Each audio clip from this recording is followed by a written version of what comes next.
Chapter 1. The Monster Under the Bed, Naming the Fear. Have you ever felt fear so strong it made your body freeze?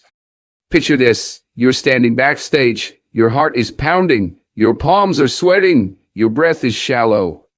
You hear your name. It's time. But your feet won't move. You're not in danger. You're not being chased. You're just afraid. Afraid of being judged. Afraid of failing. Afraid of not being enough. Sound familiar? Because here's the truth. Fear doesn't always roar. Sometimes it whispers, "You're not ready. You're not smart enough. You'll embarrass yourself." Let me tell you about Will Smith. Before he jumped out of a plane for his 50th birthday, he said, "The point of maximum danger is the point of minimum fear." He realized something profound. The fear was never in the jump. It was in the waiting, the anticipation, the story in his head. Have you ever been more afraid of the idea than the reality? Here's the truth. Fear is a storyteller, and it's really good at fiction. Think about Oprah Winfrey. She was told she wasn't fit for television. She could have believed it. She could let fear win. But she didn't. She rewrote the story. Let me tell you about Mai. Mai wanted to start a YouTube channel. She had ideas. She had passion, but she also had fear. What if no one watches? What if they laugh? What if I fail?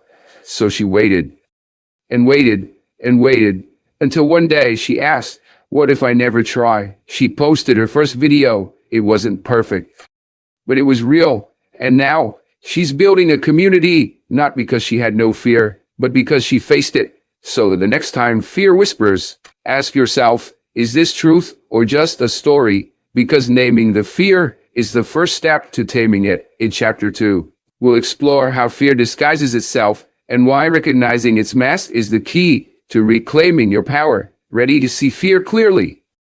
Let's go. Thank you for watching. Please subscribe to the channel to watch new videos every day. Chapter 2. The Mask of Fear, Recognizing Its Disguises. Have you ever told yourself you were just tired when deep down you were afraid? Let's talk about disguise. Fear doesn't always show up as panic. Sometimes it wears a suit. Sometimes it sounds like logic. Sometimes it hides behind phrases like, "I'm just not ready. I need more research. I'll start next week." Sound familiar? Because here's the truth. Fear is clever. It doesn't always scream. It whispers. Let me tell you about Elizabeth Gilbert. Before she wrote Eat, Pray, Love, she was terrified. Terrified of being judged. Terrified of being misunderstood. Terrified of being seen. She said, "Fear is always triggered by creativity, because creativity asks you to enter into realms of uncertain outcome." But she didn't wait for fear to leave. She invited it along for the ride. She said, "Fear can come, but it doesn't get to drive." Have you ever let fear sit in the driver's seat? Here's the truth. Fear doesn't always say, "I'm scared." Sometimes it says, "I'm busy." Sometimes it says, "I'm waiting for the right time." Think about you. Have you ever delayed a dream? Not because it wasn't ready, but because you weren't. Let me tell you about Nam. Nam wanted to apply for a scholarship abroad. He had the grades. He had the passion. But he kept tweaking his essay, kept rereading the requirements, kept telling himself, "I'll submit tomorrow." Until the deadline passed, and he realized it wasn't perfectionism, it was fear. So the next time you find yourself stuck, ask yourself, is this hesitation or is this fear in disguise? Because once you name it, you can face it. In Chapter 3, we'll explore how fear feeds on silence and why speaking your truth is the first act of bravery. Ready to find your voice? Let's go. Thank you for watching. Please subscribe to the channel to watch new videos every day. Chapter 3. Speak the fear. Finding your voice. Have you ever swallowed your truth just to stay safe? Let's talk about silence. Not peace. I mean suppression. The kind that keeps your ideas locked inside. The kind that says, don't speak. Don't stand out. Don't risk it. Because here's the truth. Fear thrives in silence. It grows in the shadows. It feeds on your hesitation. Let me tell you about Brené Brown. She's a researcher who studies vulnerability. She said, "Vulnerability is not weakness. It's our greatest measure of courage." Before she gave her first TED Talk, she was terrified. Terrified of being exposed. Terrified of being misunderstood. But she spoke anyway. And her talk, it changed lives. Have you ever held back your truth because you feared the reaction? Here's the truth. Your voice is your power, and fear wants to steal it. Think about Malala Yousafzai. She spoke out for girls' education in Pakistan. She was threatened. She was attacked, but she didn't stop. She said, I raise up my voice, not so I can shout, but so that those without a voice can be heard. Let me tell you about Tu. Tu was a young activist. He had ideas. He had passion, but he feared backlash until one day he wrote a blog post, shared his story, spoke his truth, and people listened, not because he was loud, but because he was real. So the next time fear tells you to stay quiet, ask yourself, what truth needs my voice today? Because speaking isn't just expression. It's liberation. In Chapter 4, we'll explore how fear shrinks your identity and why reclaiming your worth is the key to rising. Ready to remember who you are? Let's go. Thank you for watching. Please subscribe to the channel to watch new videos every day. Chapter 4. Reclaiming your worth, remembering who you are. Have you ever doubted yourself, even when others believed in you? Let's talk about identity. Not your job, not your achievements. I mean the quiet truth, the part of you that existed before fear ever showed up. Because here's the truth. Fear shrinks your self-image. It makes you forget your strength. It makes you question your voice. Let me tell you about Viola Davis. Before she won an Oscar, she battled poverty. She battled racism. She battled self-doubt. She said, I always thought that what defined me was my pain, but now I realize it's my power. She didn't just overcome fear. She reclaimed her worth. Have you ever let fear convince you that you're not enough? Here's the truth. You are not your fear. You are not your failures. You are not your past. You are your resilience. You are your courage. You are your comeback. Think about Nelson Mandela. He spent 27 years in prison. He was isolated. He was silenced. But he never forgot who he was. He said, I learned that courage was not the absence of fear, but the triumph over it. Let me tell you about Hun. Hun was a brilliant artist, but she stopped painting. She said, I am not good enough, until one day she found an old sketchbook. She flipped through the pages. She saw her soul on paper, and she remembered. She picked up the brush. She painted again. She healed, not because fear disappeared, but because she did it anyway.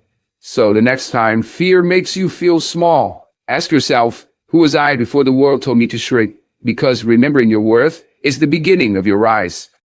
In Chapter 5, we'll explore how fear distorts the future and why taking action is the antidote to anxiety, ready to move forward with clarity. Let's go. Thank you for watching. Please subscribe to the channel to watch new videos every day. Chapter 5. Action over anxiety. Moving through the fear. Have you ever felt paralyzed by a future that hasn't even happened yet? Let's talk about movement. Not perfection. Not certainty. I mean motion. The kind that says, I don't know what's next, but I'm going anyway. Because here's the truth. Fear hates momentum. It thrives in stillness. It grows in overthinking. Let me tell you about Mel Robbins. She created the 5-second rule. She said, if you have an instinct to act on a goal, you must physically move within 5 seconds, or your brain will kill it. She used it to get out of bed, to change her life, to launch a career. Have you ever waited for the fear to go away before you started? Here's the truth. Fear doesn't leave first. Action does. Think about Amelia Earhart. She didn't wait for the skies to be safe. She flew anyway. She said, the most difficult thing is the decision to act. The rest is merely tenacity. Let me tell you about Gwen. Gwen wanted to start a podcast. He had the mic. He had the idea, but he kept rehearsing, kept rewriting, kept waiting. Until one day he hit record. Just one episode, just one take, and everything changed, not because it was perfect, but because it was done. So the next time fear says, wait, ask yourself, what's one small step I can take right now? Because action isn't just progress, it's power. In Chapter 6, we'll explore how fear isolates and why connection is the bridge back to courage. Ready to stop facing fear alone? Let's go. Thank you for watching. Please subscribe to the channel to watch new videos every day. Chapter 6, Fear Fades in Connection. You're not alone. Have you ever felt like you were the only one afraid? Let's talk about isolation. not solitude. I mean the kind of loneliness that fear creates. The kind that says, no one else feels this. I must be broken. I have to figure this out alone. Because here's the truth. Fear isolates, but connection heals. Let me tell you about Tim Ferriss. Before he became a best-selling author, he battled depression. He felt alone. He felt ashamed. He almost gave up until he opened up. He shared his story, and thousands said, me too. Have you ever kept your fear hidden, thinking it made you weak? Here's the truth. Fear loses power when it's spoken, and even more when it's shared. Think about Lady Gaga. She's a global icon, but she's also battled PTSD. She said, I learned that my sadness and anger were real, and by sharing them, I found healing. Let me tell you about Dai. Dee was struggling with anxiety. He didn't tell anyone. He smiled in public, cried in private, until one day he joined a support group. He listened, he spoke, he connected, and slowly the fear softened, not because it vanished, but because it was held. So the next time fear tells you to hide, ask yourself, who can I share this with? Because courage isn't just personal, it's communal. In Chapter 7, we'll explore how fear distorts your body and why movement, breath, and presence are tools for reclaiming calm. Ready to feel safe in your own skin? Let's go. Thank you for watching. Please subscribe to the channel to watch new videos every day. Chapter 7, Calm in the Body, Releasing Fear from Within. Have you ever felt fear before you even knew what you were afraid of? Let's talk about the body, not just muscles and bones. I mean a vessel of emotion, the place where fear hides. The chest that tightens, the stomach that knots, the breath that disappears, because here's the truth. Fear isn't just mental, it's physical. Let me tell you about LeBron James. Before every game, he has rituals, stretching, breathing, visualization. Not just for performance, but for presence. He said, you have to be in your body before you can be in the game. Have you ever ignored your body's signals until it screamed? Here's the truth. Your body speaks, and fear listens. Think about you. Have you ever felt anxious, but couldn't explain why? Let me tell you about Lynn. Lynn was preparing for a big presentation. She practiced, she rehearsed, but the night before, she couldn't sleep. Her heart raced, her breath shortened. She realized she hadn't moved all day. She hadn't breathed deeply. She was carrying fear in her body, so she did something simple.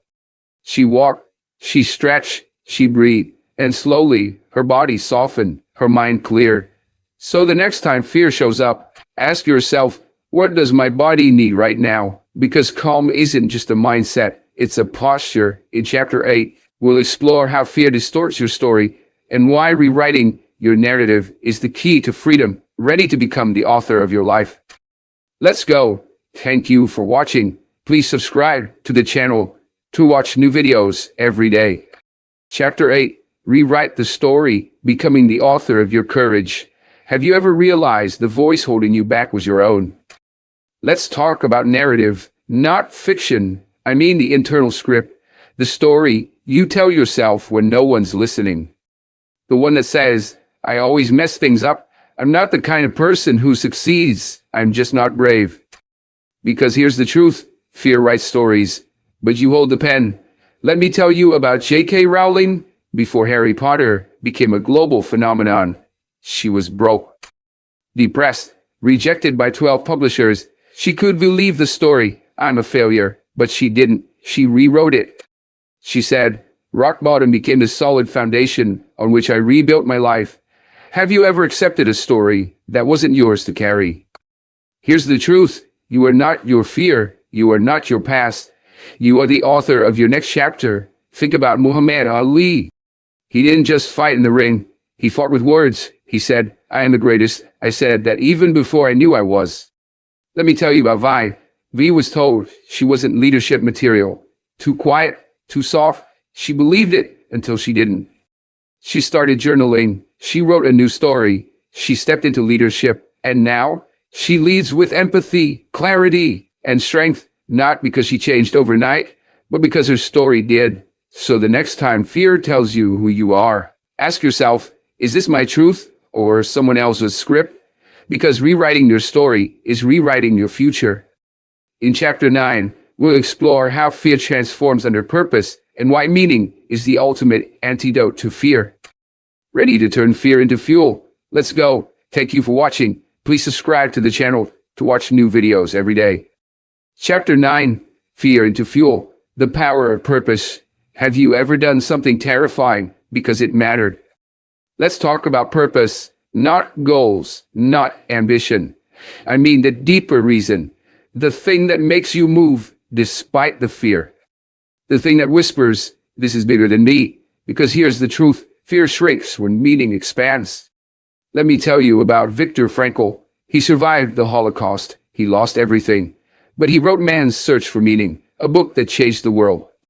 He said, those who have a why to live can bear almost any how. Have you ever faced something hard and found strength you didn't know you had? Here's the truth. Purpose doesn't erase fear. It outshines it. Think about Greta Thunberg. She was just a teenager. She had anxiety. She feared public speaking. But she had a mission, climate justice. She said, I've learned you are never too small to make a difference. Let me tell you about Folk. Folk was terrified of crowds, but he wanted to raise awareness about mental health. So he organized a small event, then a bigger one, then a national campaign. And every time he stepped on stage, he felt the fear. But he felt the purpose more. So the next time fear shows up, ask yourself, what am I doing this for? Because when your why is strong, your how becomes unstoppable. In Chapter 10, we'll bring it all together and explore how overcoming fear becomes a way of life, ready to live with courage, clarity, and conviction. Let's finish strong. Thank you for watching. Please subscribe to the channel to watch new videos every day. Chapter 10. Fearless Living, Making Courage a Way of Life. What if fear didn't disappear, but you learned to dance with it? Let's talk about lifestyle, not fashion, not routines. I mean the way you show up, the way you think, the way you move through the world with courage. Because here's the truth. Fear doesn't vanish, but you can learn to live above it. Let me tell you about Nelson Mandela. He said, I learned that courage was not the absence of fear, but the triumph over it. He didn't wait for fear to leave. He walked through it. He led through it. He lived through it. Have you ever thought courage was something you had to feel first? Here's the truth. Courage isn't a feeling. It's a decision. Think about Maya Angelou. She said, I can be changed by what happens to me, but I refuse to be reduced by it. She didn't just survive. She soared. Let me tell you about you. Yes, you, Kelvin. You've read every chapter. You've walked through the shadows. You've faced the whispers. You've remembered your worth. You've taken action. You've connected. You've breathed. You've rewritten your story. You've found your purpose. And now you're ready to live it. So the next time fear shows up, and it will, ask yourself, what would courage do right now? Then do that, because fearless living isn't about being unafraid. It's about being unstoppable.